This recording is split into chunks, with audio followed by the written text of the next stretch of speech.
नमस्कार दोस्तों। आज हम देखेंगे मिस्टर डोनाल्ड ट्रंप के प्रेसिडेंट बनते ही उन्होंने कुछ बड़े न्यू फैसले लिए हैं, जिसका इम्पैक्ट ग्लोबली पड़ रहा है। जैसे कि आप फर्स्ट उनके एक और जिसके बारे में पूरी दुनिया में चर्चा हो रही है, उन्होंने साइन किया, उन्होंने विड्रॉल फ्रॉम द डब्ल्यूएचओ से विड्रॉल ले लिया है। इसकी वजह से ये ग्लोबली शॉक पड़ गया है कि इन्होंने डब्ल्यूएचओ ने ऐसा क्यों किया, या इसकी वजह से ग्लोबली जो है हेल्थ कम्युनिटी में बहुत ज़्यादा गड़बड़ी फैली हुई है। या मतलब उनको मतलब ये गड़बड़ी फैलाई है कि यूएसए ने ऐसा डिसीजन क्यों लिया। तो इसके बारे में देखें, एक तो ये डिसीजन था, ये डब्ल्यूएचओ मतलब जो डोनाल्ड ट्रंप थे, जब कोविड आया था तो उस टाइम डोनाल्ड ट्रंप प्रेसिडेंट होते थे अमेरिका में। तो उस टाइम कोविड आया था, तो उस टाइम थोड़ा सा डब्ल्यूएचओ के साथ थोड़ा सा मतभेद चला हुआ था कि ये ओरिजिनेट कहाँ से हुआ है, चाइना से हुआ, तो उसके बारे में खुले से बोलिए या अच्छे तरीके करिए। और इसके लिए एक बिलीफ ये भी था कि WHO has failed in its response to global health crisis, मतलब डब्ल्यूएचओ फेल हुआ था जब ग्लोबल हेल्थ क्राइसिस आया हुआ था। और जो वर्ल्ड है वो एक तो जो रिएक्शन है वो उनका मिक्स सा चला हुआ, जैसे लाइक कई जगह डर है, कई जगह एक्साइटमेंट आएगी। अब इसके बाद जो है यूएस है वो क्या करेगा, या क्या नेसेसरी स्टेप्स लेगा आगे अकाउंटेबिलिटी की, या नई ऑर्गेनाइजेशन बनाएगा, उसके लिए चला हुआ। और एक तो ये क्वेश्चन भी फैलाता है कि हाउ ये अब इसकी वजह से ग्लोबली क्या इफेक्ट करेगा हेल्थ इनिशिएटिव से लेके जो डब्ल्यूएचओ में ऑनगोइंग प्रोजेक्ट्स चले थे उनके ऊपर, क्योंकि जो अमेरिका है वो मेजर रोल करता है फंडिंग के लिए, मतलब फंडिंग के लिए मेजर रोल प्ले करता है इससे, मतलब जो मैक्सिमम प्रोजेक्ट्स है उसमें जो मेजोरिटी है, या जो मेजोरिटी में जो फंड है वो अमेरिका से जाते थे।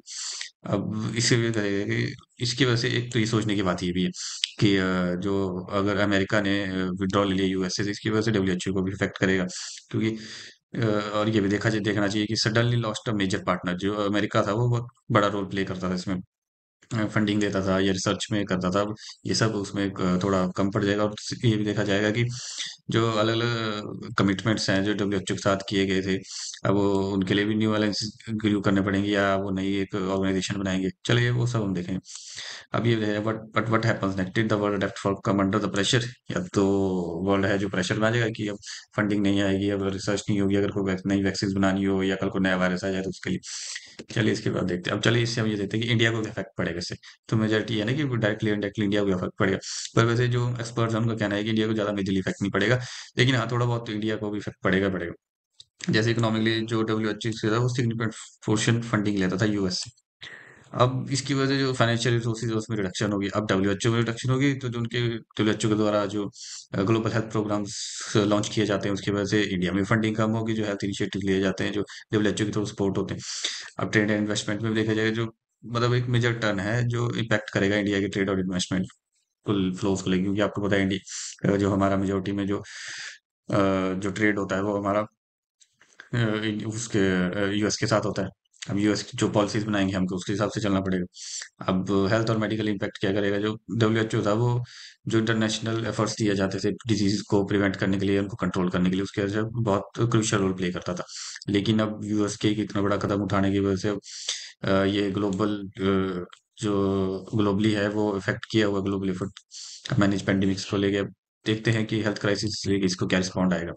वैक्सीन और ड्रग डेवलपमेंट के लिए अब जैसे आप देख सकते हो कि अब कोविड के टाइम में इंडिया ने अपना जो रोल था वो बहुत बेहतरीन तरीके से निभाया था कोविड को कंट्रोल करने के लिए। और कई कई कंट्रीज को मुफ्त में वैक्सीन भी भेजी थी, टाइम पे वैक्सीन बना ली थी, और उसको इंडिया में और ग्लोबली मतलब बहुत अच्छे से डिलीवर किया हुआ था।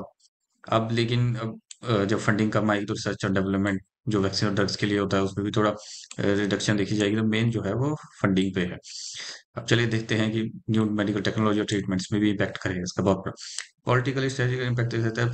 इसकी वजह से ग्लोबल हेल्थ में डिप्लोमेसी तो आ सकती है, मतलब अब इंडिया की स्ट्रेटेजिक इंटरेस्ट के लिए उसको दोनों साइड देखना पड़ेगा। जो कोलाब्रेशन होती है, जैसे पहले डब्ल्यूएचओ तो वहाँ सारी मीटिंग्स होती थी। अब शायद यूएस कुछ कंट्रीज को लेके साथ में लेके कोई नया इनिशिएटिव कर दे, या नई ऑर्गेनाइजेशन भी, या ऐसे भी हो सकता है कि शायद वो वापिस वहीं पे उनके साथ फिर से अपना जो विड्रॉल है वो हटा दे डब्ल्यूएचओ के साथ रहे। चलिए अभी आगे देखते हैं अभी क्या होता है। और जो बायलैटरल रिलेशन है, जो इंडिया के रिलेशन है यूएस के साथ अदर कंट्रीज के साथ, वो भी ग्लोबली हेल्थ पॉलिसीज और अलायंसेस पे इफेक्ट कर सकता है या नहीं कर सकता, वो तो आगे डिपेंड करेगा।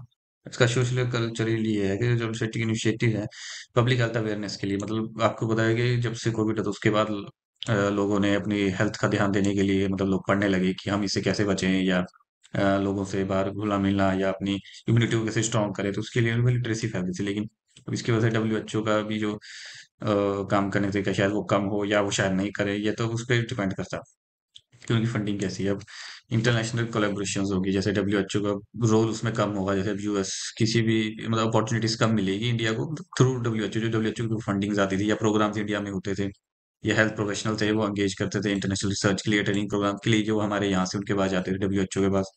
क्योंकि अब यूएसए के साथ हमारा जो ट्रेडिंग है वो जो ट्रेड सिस्टम है वो है। अब जो यूएसए के ऊपर देखते हैं कि वो क्या करता है, या आगे के कोलैबोरेशन करता है इंडिया के साथ मिलके कि कुछ नया रिसर्च बनाए या कुछ करे, तो वो उसकी तरह से ये इफेक्ट कर सकता है। बाकी मेजरली अब ये चीज़ का तो बाद में पता लगेगा कि चलो उन्होंने मतलब कुछ और डिसीजंस भी लिए हैं, तो ये उसमें से मेजर डिसीजन है। और इसका कंक्लूजन में हम ये दे सकते हैं कि ये crucial need for strong self reliant health system हमको एक ऐसा चाहिए जो डाइवर्स इंटरनेशनल पार्टनरशिप, मतलब जो कंट्रीज के साथ है वो ट्रांसपेरेंट रहे, और उसको ट्रांसपेरेंसी में यूज करे, सब लोगों को पता लगे कि क्या हो रहा है, कहाँ से क्या वायरस हो रहा है। जैसे आज के टाइम में आपने देखा होगा, जैसे बीजिंग में फैलते HMP वायरस फिर से फैलने लगा है ये, तो उससे रिलेटेड भी अभी तो मतलब इतना है नहीं है, और इतना ज्यादा नहीं है, वो कॉमन कोल्ड वगैरह वैसा हो रहा है। पर इसका ज्यादा जो मेन इफेक्ट था वो चाइना में देखा गया था। इंडिया वगैरह में तो अभी सिर्फ 2-3-4 केसेस आए थे, लेकिन वो कंट्रोल थे, वो उसके ऊपर वो अपना जो है वो काम कर रहे थे। अब इसका इंडिया में इतना देखा नहीं, अभी तक गया नहीं। पर चलिए अभी हम इससे देखते हैं कि शायद कल को क्या ग्लोबली कोलेब्रेशन बनाई जाएगी हेल्थ क्राइसिस को लेके।